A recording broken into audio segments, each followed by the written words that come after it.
ચાલો આપણે વાત કરીએ છીએ આજે આલ્કીનમાં સમઘટકતા વિશેની।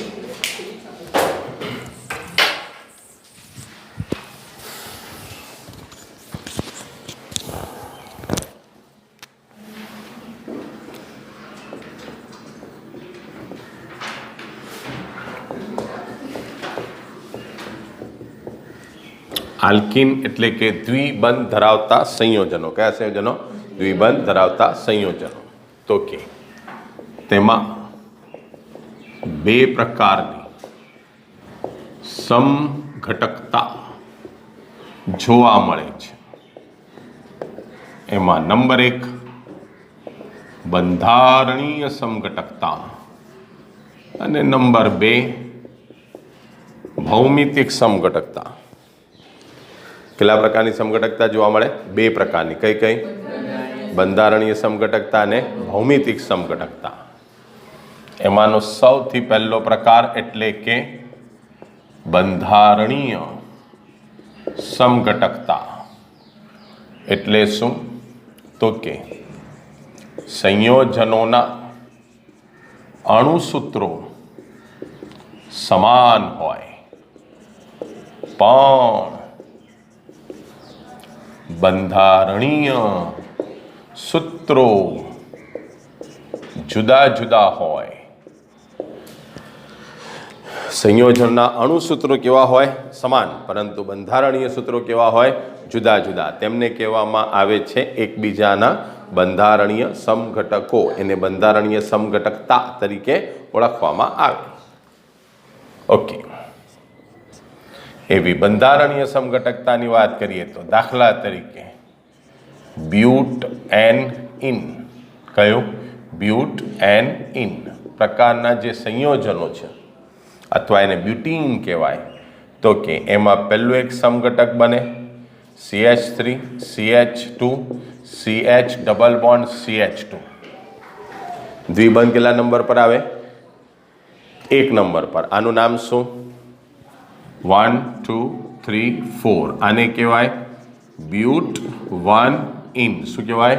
બ્યુટ 1 ઇન, બરાબર। Number 2 CH3 CH double bond CH CH3। હવે હું દ્વિબંધને 2 નંબર પર લઈ લઉં, વચ્ચે લઈ લઉં। ચાલો એનું નામકરણ 1 2 3 4 બોલો શું થાય? બ્યુટ 2 ઇન। નંબર 3 હવે અહીંયા પાછું લાવું તો એ જ થઈ જવાનું બ્યુટ 1 ઇન। હવે શું કરવાનું? એક કાર્બન અલગ કરી લેવાનો એઝ યુઝ્યુઅલ। તો રહી ગયા કેટલા કાર્બન? અહીંયા આપણે મૂકી દે તો દ્વિબંધ। અહીંયા શાખા નહીં આવે, અહીંયા શાખા નહીં આવે, એટલે ફરજિયાત વચ્ચેના કાર્બન પર જ શાખા આવવાની। એટલે અહીંયા આવી જશે CH3। આના 1 2 3 બંધ પૂરા થયા, આ ચોથો પૂરો। છેડા પર આવશે CH2 કારણ કે 2 બંધ છે અને અહીંયા એક જ છે એટલે અહીંયા આવશે CH3। ચાલો આનું નામ 1 2 3 2 મિથાઇલ પ્રોપ 1 ઇન અથવા પ્રોપીન બી લખી શકાય, કારણ કે આમ લખો કે આમ લખો સરખું જ થવાનું, બરાબર। એટલે એના કેટલા સમઘટકો મળ્યા તમને? 3 સમઘટકો મળે। કેટલા સમઘટકો મળે? 3 સમઘટકો આ રીતે મળે। આવા સમઘટકોને શું કહેવાય? બંધારણીય સમઘટક, બંધારણીય સમઘટકો। અને એ ગુણધર્મને શું કહેવાય? બંધારણીય સમઘટકતા। બીજા એક પ્રકારની અને અગત્યની એક સમઘટકતાની આપણે વાત કરીએ છીએ અને તે છે ભૌમિતિક સમઘટકતા। કઈ સમઘટકતા? ભૌમિતિક સમઘટકતા, બરાબર।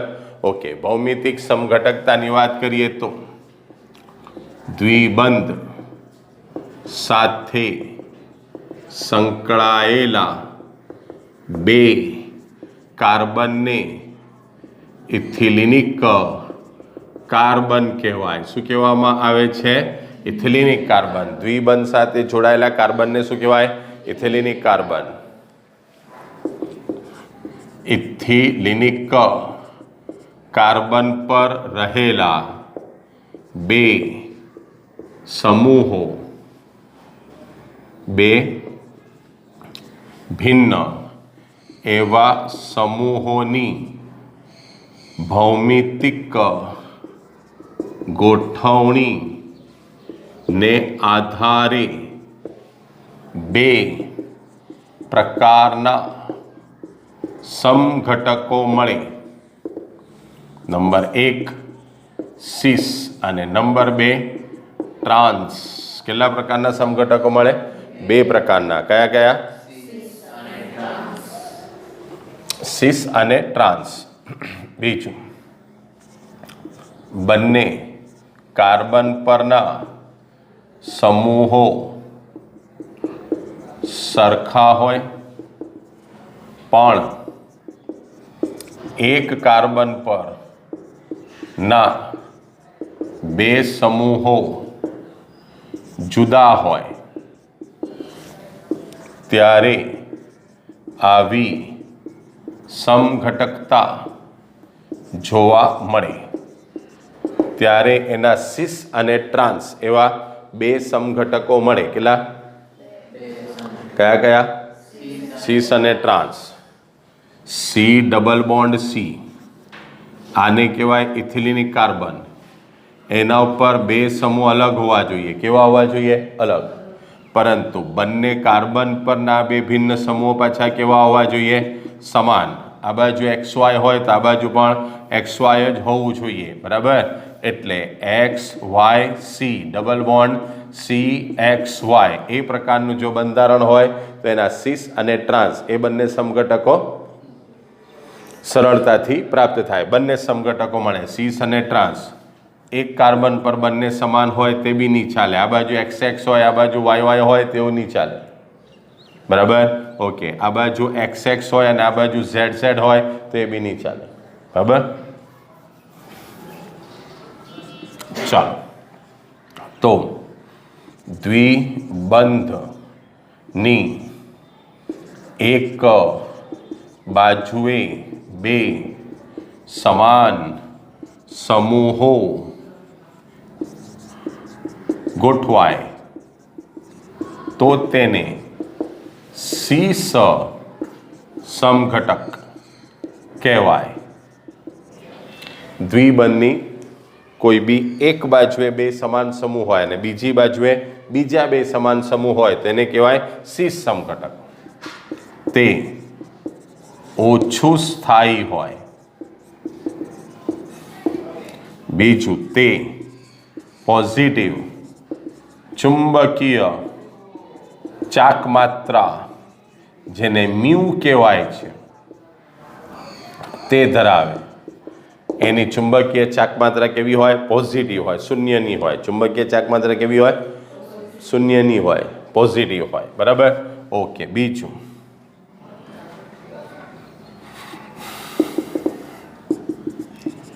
દ્વિબંધની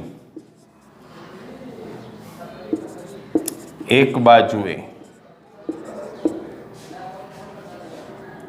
બે વિવિધ સમૂહ હોય અથવા સમાન સમૂહો સામસામી બાજુએ હોય તો તેને ટ્રાન્સ સમઘટક. કયું સમઘટક?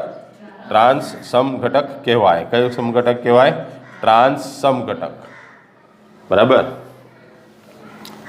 તે વધુ સ્થાયી હોય. તે કેવું હોય? વધુ સ્થાયી. તેની ચુંબકીય ચાકમાત્રા, તેની ચુંબકીય ચાકમાત્રા મ્યુ કેવી હોય? શૂન્ય હોય. કેવી હોય? શૂન્ય હોય, 0 હોય. બરાબર? દાખલા તરીકે બ્યુટ-2-ઇન.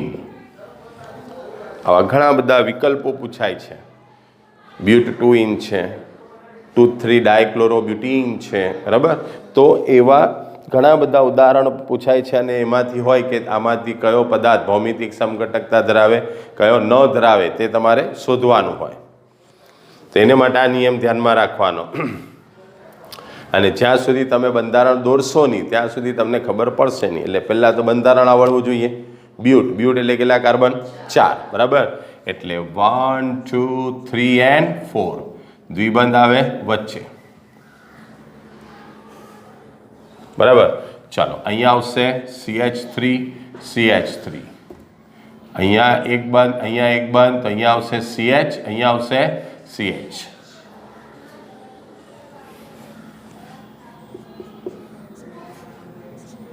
C double bond C, H H, CH3 CH3, આ રીતે બી લખી શકાય. ખરું? ઓકે, એનો મતલબ એમ થયો. પાછું હજુ એને વિસ્તાર કરું. C ડબલ બોન્ડ C, અહીંયા CH3, અહીંયા H, અહીંયા CH3, અહીંયા H. એક કાર્બનની ઉપર બંને સમૂહો અલગ છે? તો કે હા. એ જે બે સમૂહો છે તે જ સમૂહો સામે પણ છે? તો કે હા. તો એના બે સમઘટકો બની શકે. કયા કયા બે સમઘટકો બની શકે? એક સિસ અને બીજો સમઘટક બની શકે તે trans. C double bond C, એક બાજુએ CH3 બીજી બાજુએ H, એક બાજુએ CH3 બીજી બાજુએ H. બોલો કયું સમઘટક? લખેલું તો છે ઉપર, સિસ સમઘટક. કયો સમઘટક? સિસ સમઘટક, બરાબર. એટલે શું? તો કે દ્વિબંધની એક બાજુએ બે સમાન સમૂહ હોય, દ્વિબંધની એક બાજુએ બે સમાન સમૂહ હોય તેને શું કહેવાય? સિસ. એની ચુંબકીય ચાક માત્રા મ્યુ બરાબર 0.33 કેપિટલ ડી. ડી નો અર્થ થાય ડી બાય. ડી નો અર્થ શું થાય? D by. ડી બાય એ ચુંબકીય ચાક માત્રાનો એકમ છે અને મ્યુ એ ચુંબકીય ચાક માત્રાની સંજ્ઞા છે. ચુંબકીય ચાક માત્રાની સંજ્ઞા શું? મ્યુ, અને એકમ શું? D by. એટલે આની ચુંબકીય ચાક માત્રા મ્યુ ઇઝ ઇક્વલ ટુ કેટલી છે? 0.33 ડી બાય. કેટલી છે? 0.33 ડી બાય. ચાલો હવે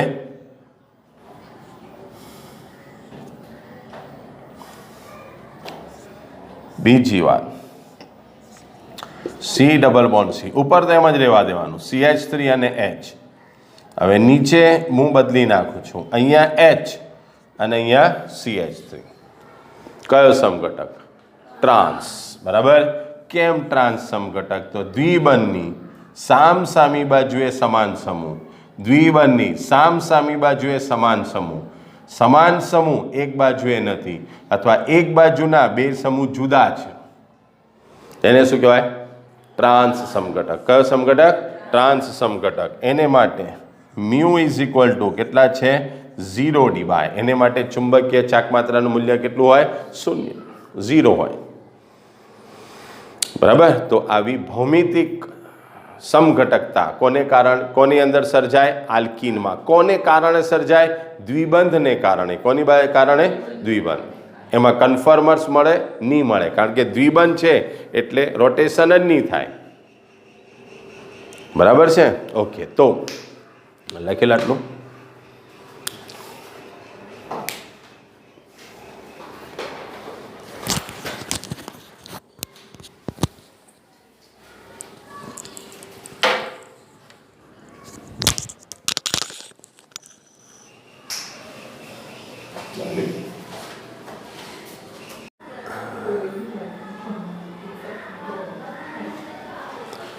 ચાલો બીજી વાત કરવાની છે આપણે આલ્કીનની બનાવટ વિશે. કોના વિશે? આલ્કીનની બનાવટ. ઓકે, આલ્કીન એટલે કે દ્વિબંધવાળું સંયોજન. કયું સંયોજન? દ્વિબંધવાળું.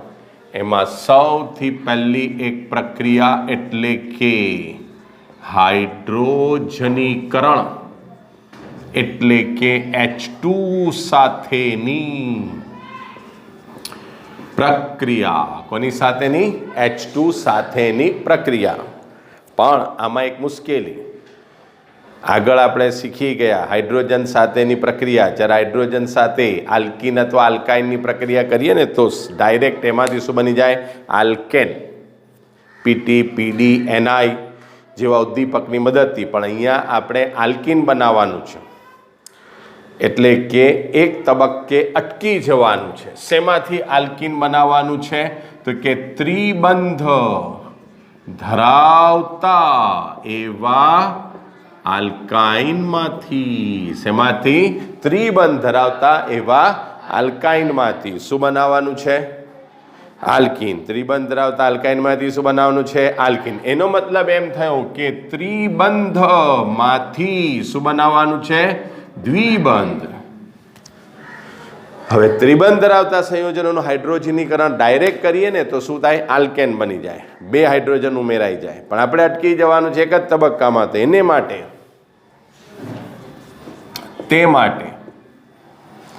લિન્ડલાર્સ ઉદ્દીપક નો ઉપયોગ થાય. કયા ઉદ્દીપકનો ઉપયોગ થાય? લિન્ડલાર્સ ઉદ્દીપક, જે પેલેડિયમ અને ચારકોલ નું મિશ્રણ છે, જેને પીડીસી તરીકે દર્શાવાય. બરાબર. ફરી કોનું મિશ્રણ છે? પેલેડિયમ અને ચારકોલ. કોનું મિશ્રણ છે? પેલેડિયમ અને ચારકોલનું મિશ્રણ છે. કોનું મિશ્રણ છે? પેલેડિયમ અને ચારકોલ, જેને પીડીસી અથવા તો પીડીસી એ રીતે દર્શાવાય. પીડીનો અર્થ થાય પેલેડિયમ અને સીનો અર્થ થાય ચારકોલ. પેલેડીકૃત ચારકોલ તરીકે પણ એને ઓળખવામાં આવે છે. બરાબર. તે નિયંત્રિત, કેવું? નિયંત્રિત હાઇડ્રોજનીકરણ કરે છે. કેવું હાઇડ્રોજનીકરણ કરે? નિયંત્રિત હાઇડ્રોજનીકરણ કરે છે. દાખલા તરીકે મારી પાસે CH ટ્રિપલ બોન્ડ CH હોય, એને કહેવાય ઇથાઇન. ટ્રિપલ બોન્ડ એટલે આઇન, ઇથાઇન, 2 કાર્બન. બરાબર. એની પ્રક્રિયા મારે કરવાની હાઇડ્રોજન સાથે in presence of PD and charcoal, એટલે કે લિન્ડલાર્સ ઉદ્દીપક. કયો ઉદ્દીપક? લિન્ડલાર્સ ઉદ્દીપક. તો એને કારણે એમાંથી બને CH2 ડબલ બોન્ડ CH2. એક બંધ તૂટે અને બંને બાજુ શું શું ઉમેરાય? હાઇડ્રોજન. એટલે બને CH2 ડબલ બોન્ડ CH2. બરાબર. ઓકે. ત્યાર પછી આપણે વાત કરી કોના વિશે? હાઇડ્રોજનીકરણ. બીજું એક ઉદાહરણ લઈએ. CH3CH ડબલ બોન્ડ CH2 વત્તા H2 in presence of PD and C. CH3C triple bond CH. બરાબર. ત્રિબંધવાળા પદાર્થમાંથી 1, 2 અને 3 કાર્બન, એટલે આને બોલાય પ્રોપાઇન. શું બોલાય?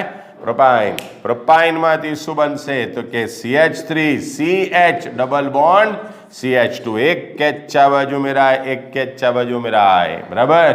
એટલે એને કહેવાય પ્રોપીન. શું કહેવાય? પ્રોપીન તરીકે એને ઓળખવામાં આવે છે. બરાબર. ચાલો, તો આ એક સૌથી સરળ પદ્ધતિ.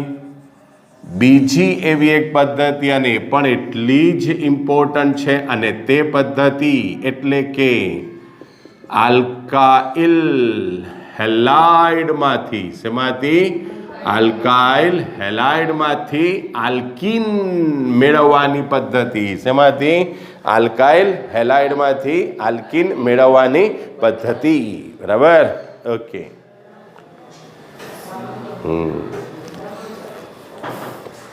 ઓકે. Alkyl halide. આલ્કાઇલ હેલાઇડનો મતલબ શું? આલ્કેન સાથે હેલોજન હોય એને શું કહેવાય? Alkyl halide. દાખલા તરીકે CH3Cl, CH3CH2Cl. બરાબર. તો એ બધા શું છે? આલ્કાઇલ હેલાઇડ છે. શું છે? Alkyl halide. બરાબર. ઓકે. તો એવા આલ્કાઇલ હેલાઇડની પ્રક્રિયા કરીને એમાંથી શું મેળવવાનું છે? આલ્કીન. શું મેળવવાનું છે? આલ્કીન. બરાબર. ઓકે, તો આલ્કાઇલ હેલાઇડમાંથી આલ્કીન મેળવવા માટેની જે પ્રક્રિયા છે એને કહેવામાં આવે છે બીટા વિલોપન. શું કહેવાય? બીટા વિલોપન. એને કહેવાય વી હાઇડ્રો હેલોજિનેશન. કઈ પ્રક્રિયા? વી હાઇડ્રો હેલોજિનેશન, અથવા એને કહેવાય બીટા વિલોપન. શું કહેવાય? બીટા વિલોપન. બીટા કાર્બન પરથી હાઇડ્રોજન દૂર થાય, એક હાઇડ્રોજન અને એક હેલોજન દૂર થાય એટલા માટે એને કહેવાય વી હાઇડ્રો હેલોજિનેશન પ્રક્રિયા. KOH સાથે. કોની સાથે? KOH સાથે આલ્કોહોલની હાજરીમાં આ પ્રક્રિયા થાય છે. ઓકે, ફરી એકવાર. કોની સાથે? KOH સાથે. કોની હાજરીમાં? આલ્કોહોલની હાજરીમાં આ પ્રક્રિયા થાય છે. બરાબર. બીટા વિલોપન એને કહેવાય. દાખલા તરીકે CH3 CH2Cl આ છે તમારે ઇથાઇલ ક્લોરાઇડ. 2 કાર્બન અને Cl એટલે ઇથાઇલ ક્લોરાઇડ, આલ્કાઇલ હેલાઇડ. એની પ્રક્રિયા કરવાની કોની સાથે? KOH સાથે, ઇન પ્રેઝન્સ ઓફ આલ્કોહોલ અથવા ઇથેનોલ. KOH ના 2 ટુકડા થાય, K અને OH. શું બને? K અને OH. અહીંયા છે CH3 CH H અને એની સાથે જોડાયેલો છે Cl. બરાબર. અથવા CH2 અને H. CH3 થયો, એની સાથે જોડાયેલો છે CH2 અને અહીંયા Cl. બરાબર. આમાંથી છૂટા પડ્યા K અને OH, આમાંથી CH2 અને H, આમાંથી CH2 અને Cl. K અને Cl એકબીજા સાથે જોડાઈ જાય. કોણ? K અને Cl. આની સાથે સાથે બીજા કોણ જોડાઈ જાય? OH અને H. કોણ જોડાઈ જાય? OH અને H. એટલે કે આ પ્રક્રિયામાં શું દૂર થાય? KCl દૂર થાય. બીજું શું દૂર થાય? HOH એટલે કે H2O. HOH એટલે શું? H2O. તો આ 2 રહી ગયા. CH2 સિંગલ બોન્ડ CH2, પણ આ બંધ તૂટેલો 1 ઇલેક્ટ્રોન આને મળે, આ બંધ તૂટેલો 1 ઇલેક્ટ્રોન આને મળે. એ બંને ઇલેક્ટ્રોન ભાગીદારી કરીને શું બનાવી દે? દ્વિબંધ. શું બનાવી દે? દ્વિબંધ. એટલે અહીંયા બની જાય CH2 ડબલ બોન્ડ CH2. એને કહેવાય ઇથીન, એને કહેવાય આલ્કીન. કારણ કે આપણે શું બનાવવાનું છે? આલ્કીન બનાવવાનો છે. અહીં બીટા કાર્બન પરથી ફરી એકવાર CH2 અને H, CH2 અને Cl, આ આલ્ફા કાર્બન અને આ કયો કાર્બન? બીટા. બીટા કાર્બન પરથી શું દૂર થયો? હાઇડ્રોજન. એટલે એને કહેવાય બીટા વિલોપન. અહીંથી હાઇડ્રોજન અને અહીંથી શું દૂર થયો? હેલોજન. માટે એને કહેવાય વી હાઇડ્રો હેલોજિનેશન. બરાબર. એને કારણે અંતે શું મળે? આલ્કીન મળે. બરાબર. આમ અંતે આલ્કીન પ્રાપ્ત થાય. શું પ્રાપ્ત થાય? આલ્કીન પ્રાપ્ત થાય. CH3 CHCl CH3.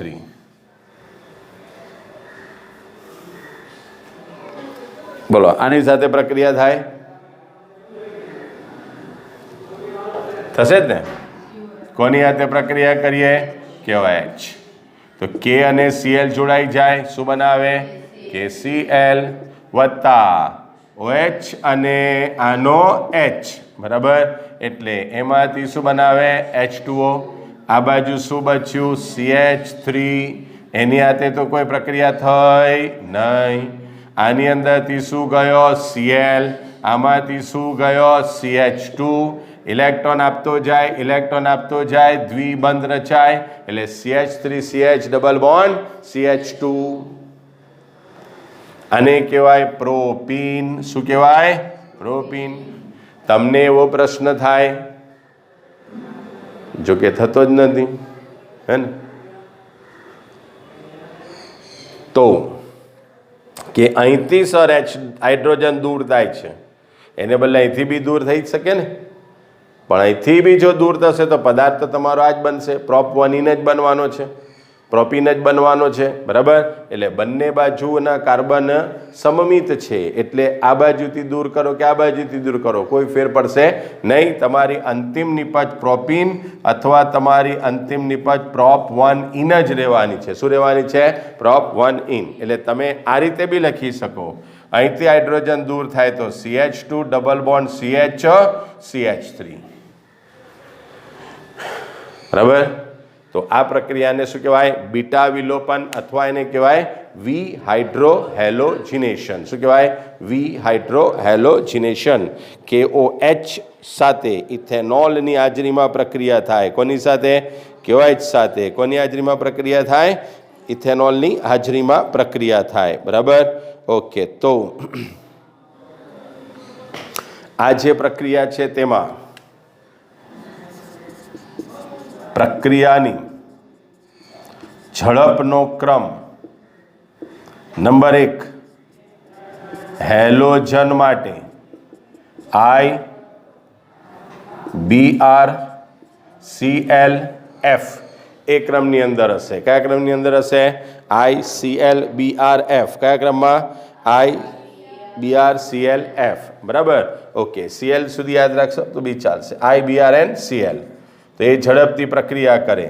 ચાલો હવે બીજું, આલ્કાઇલ સમૂહના સંદર્ભે આલ્કાઇલ સમૂહ કયો છે એની સાથે જોડાયેલો, એ પ્રાથમિક છે, દ્વિતીયક છે કે તૃતીયક, તો એ પ્રમાણે પણ તેની ઝડપનો આધાર રહેલો છે. સૌથી ઝડપથી કોણ પ્રક્રિયા કરશે?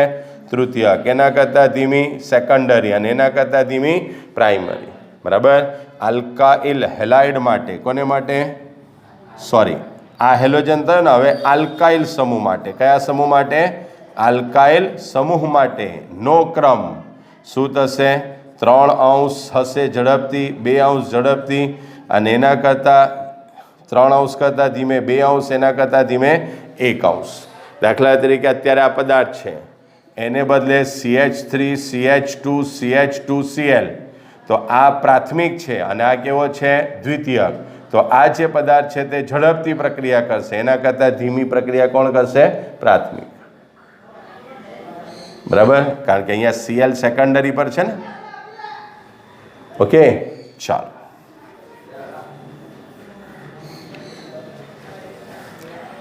CH3 thrice CCl ટર્શરી, બરાબર. CH3 twice CHCl, CH3 CH2Cl, CH3 CH2 CH2Cl, બરાબર. તો આમાં ઝડપથી પ્રક્રિયા કોણ કરે? CH3 thrice CCl. એના કરતાં ધીમી ગતિથી પ્રક્રિયા CH3 twice CHCl, અને એના કરતાં ધીમી ગતિથી CH3 CH2 CH2Cl. MCQમાં આવું હોય, નવું કંઈ નથી હોતું, કોન્સેપ્ટ ખાલી આનો યુઝ કરે. તમારે તે વખતે ધ્યાન આવવું જોઈએ કે આ કોન્સેપ્ટ છે. CH3 CH2 CH2I, CH3 CH2 CH2Br, CH3 CH2 CH2Cl. એમાં ઝડપથી પ્રક્રિયા કોણ કરશે? આયોડિન વાળું. એના કરતાં ધીમી પ્રક્રિયા Br વાળો, અને એના કરતાં ધીમી પ્રક્રિયા કોણ કરશે? Cl વાળો, બરાબર. આમાંથી કોણ ઝડપથી પ્રક્રિયા કરશે, કોણ ધીમી પ્રક્રિયા કરશે? પ્રક્રિયાને ચડતા ક્રમમાં ગોઠવો, ઉતરતા ક્રમમાં ગોઠવો, બરાબર. એ પ્રકારના સેંકડો MCQ હોય આના પરથી. મેઇન શું છે? આ બે કોન્સેપ્ટ યાદ રાખવા, બરાબર. લખી લો.